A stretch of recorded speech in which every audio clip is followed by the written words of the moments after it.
Carlos Henrique falando aqui com vocês. Eu sou Life Coach, Master Coach de carreira e também sou advogado. Esse vídeo eu estou gravando especificamente para os advogados que estão em início de carreira.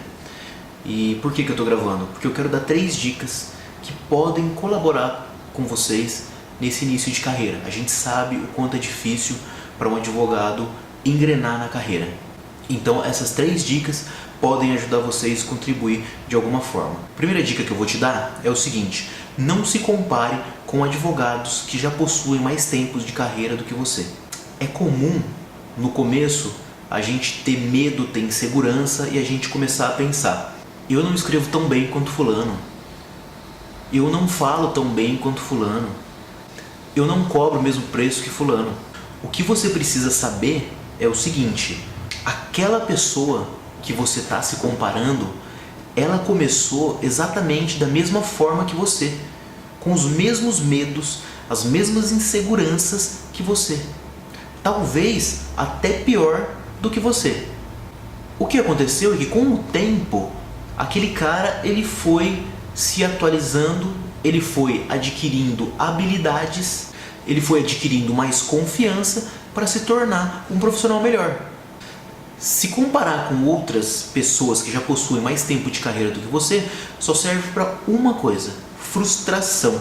Nos meus processos de coaching jurídico, eu não sei se você sabe, mas eu ajudo jovens advogados em início de carreira a terem mais confiança para atender os seus clientes, para fazerem uma audiência e terem mais clientes, para viverem exclusivamente da advocacia. E eu enfatizo muito a questão da autoconfiança do jovem advogado. É necessário que você se sinta autoconfiante para fazer uma boa audiência, para atender o seu cliente com confiança. Então eu trabalho muito essa questão. Junto com tudo isso, essa questão também dele não se comparar a outra pessoa. Ele precisa saber que ele é único, que ele está no começo da carreira, mas que com certeza ele vai melhorar. Então, não se compare com advogados que possuem mais tempo de carreira do que você. Quando você tiver a mesma quantidade de horas de atendimento que ele, a mesma quantidade de horas em audiência, de prática em audiência, a mesma quantidade de horas em peticionamento, você vai ser igual a ele ou até mesmo melhor do que ele.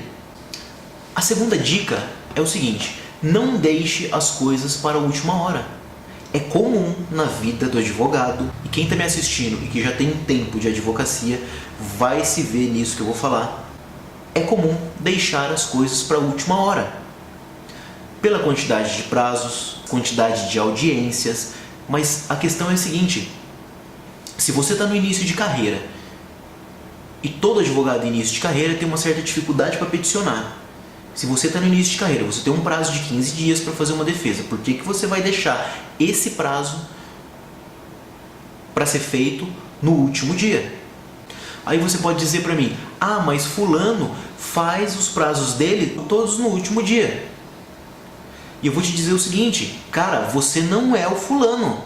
Você precisa fazer os seus prazos, fazer o seu trabalho com calma e muito estudo. E isso faz a diferença para o seu cliente. Então, se programe. É uma questão de produtividade. Não necessariamente aquele cara que faz 10 prazos no dia, ele é mais produtivo do que o cara que faz 2.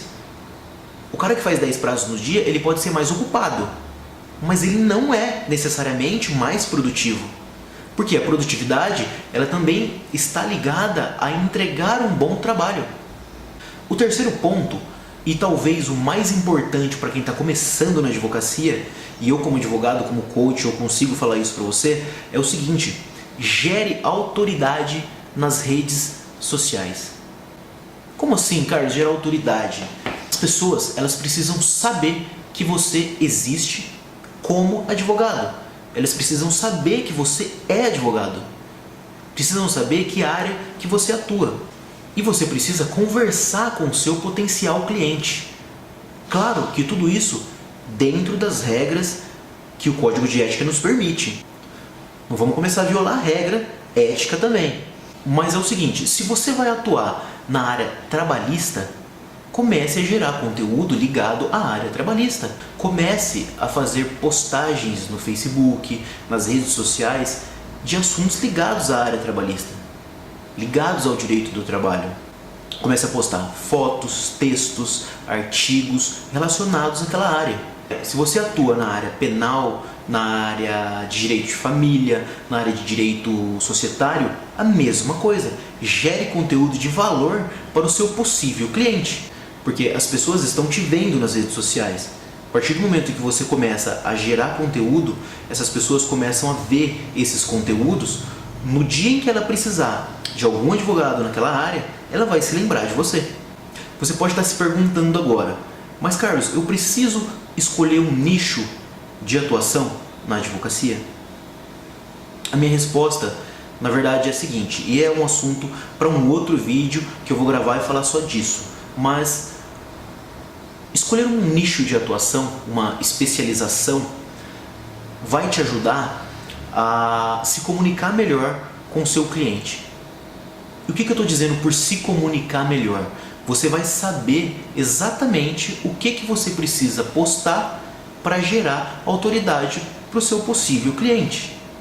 Então, escolher o nicho te ajuda nisso, tá? Você se torna autoridade naquela determinada área, o que faz uma grande diferença. Pensa comigo, se você tem uma dor no joelho, você vai visitar um clínico geral ou um ortopedista? Um ortopedista, um cara especializado que só mexe com isso, tá? Então, é um assunto para outro vídeo. Numa outra oportunidade a gente fala sobre isso. Mas essas são as 3 dicas que eu gostaria de deixar para você, advogado em início de carreira, que acabou de passar na OAB. Se você gostou desse vídeo, deixa o seu curtir aqui para mim, se inscreve no canal, porque toda semana eu vou estar disponibilizando conteúdo de coaching jurídico, informações voltadas exclusivamente para advogados. Produtividade, início de carreira e uma grande variedade de assuntos, tá? Grande abraço e lembre-se, viva uma vida que você se lembrará.